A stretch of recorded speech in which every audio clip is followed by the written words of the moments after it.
এই লাকি সেই লাকি, যিনি 2013 সালে আওয়ামী লীগের এজেন্ডা বাস্তবায়নের জন্য আখড়া খুলে বসেছিলেন শাহবাগে। আওয়ামী সরকার পতনের পর কিছুদিন আড়ালে থাকলেও নতুন ছকে আবারও মাঠে নেমেছেন বহুল সমালোচিত এই তরুণী। তার এই হঠাৎ মাঠে নামার নেপথ্যে রয়েছে গোপন ষড়যন্ত্র।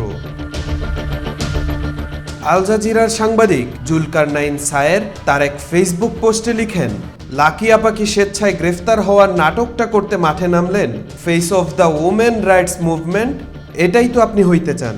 আর আপনার মুক্তির দাবিতে একটা বিশেষ চক্র মাঠে নামবে। আপনার এই খায়েশ ও পরিকল্পনাটা এ যাত্রায় সফলতার মুখ দেখতে ব্যর্থ হইবে। এবার ঘরে যান, মিশন ফেইল বলে মন্তব্য করেন তিনি। বাংলাদেশে ফ্যাসিবাদ প্রতিষ্ঠা করতে যারা সহায়ক ভূমিকা রেখেছিল তার মধ্যে শাহবাগের গণজাগরণ মঞ্চ অন্যতম আলোচিত। কিছু অনলাইন অ্যাক্টিভিস্ট এই আন্দোলন শুরু করলেও খুব দ্রুত এটি রাজনৈতিক মাত্রা পায়। প্রথম দিকে আন্দোলনের কোনো নেতা ছিলেন না, বিচ্ছিন্নভাবে ব্যক্তিগত উদ্যোগেই ব্যানার ফেস্টুন লেখা হচ্ছিল। বিভিন্ন ছাত্র সংগঠনের নেতারা এর সাথে বেশি সম্পৃক্ত ছিল। খুব দ্রুতই এর সাথে জড়িত হয় আওয়ামী লীগের ছাত্র সংগঠন বাংলাদেশ ছাত্রলীগ। ঘটনাচক্রে লাকি আক্তার দৃশ্যপটের সামনে চলে আসেন। এখন প্রশ্ন হলো, কে এই লাকি আক্তার? গণজাগরণ মঞ্চের স্লোগান কন্যা নামে পরিচিত লাকি আক্তার ছাত্র ইউনিয়নের রাজনীতির সঙ্গে যুক্ত ছিলেন। জগন্নাথ বিশ্ববিদ্যালয়ে ইংরেজি বিভাগের ছাত্রী ছিলেন তিনি। ছাত্র ইউনিয়নের কেন্দ্রীয় নেতাও হয়েছিলেন তিনি। বিয়ে করেছেন একই দলের সক্রিয় আরেক কর্মী, জগন্নাথ বিশ্ববিদ্যালয় সংসদের সাবেক সভাপতি জাহিদুল ইসলাম সজীবকে। লাকি আক্তার স্বৈরাচার ফ্যাসিস্ট আওয়ামী সরকারের এজেন্ডা বাস্তবায়নে সামনের সারির কয়েকজনের মধ্যেই একজন ছিলেন। তবে দীর্ঘদিন ধরে তার খোঁজ না মিললেও কয়েকদিন ধরে তাকে নতুন করে শাহবাগে দেখা যাচ্ছে।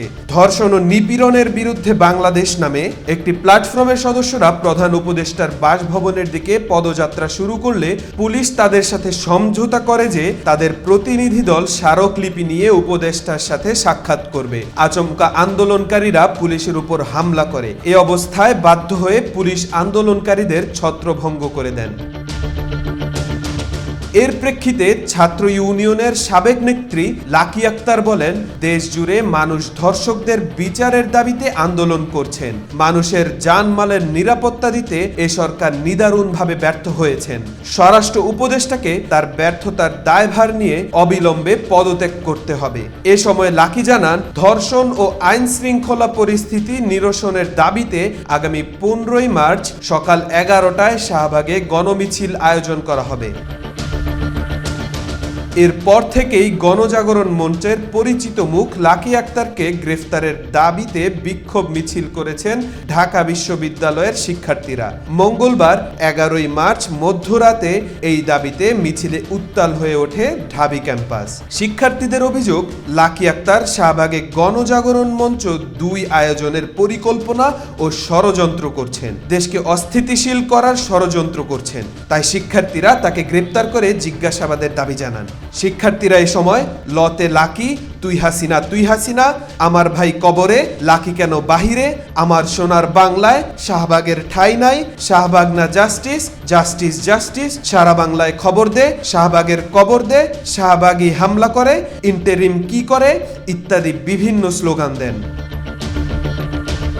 2013 সালে এই লাকি আক্তারদের সকল অন্যায় আবদার তৎকালীন স্বৈরাচার সরকার মাথা পেতে নিলেও 24-এর নতুন বাংলার সরকার কি তা দমাতে পারবে, সেটাই এখন দেখার বিষয়। তাওফিকুল ইসলাম, আজকাল।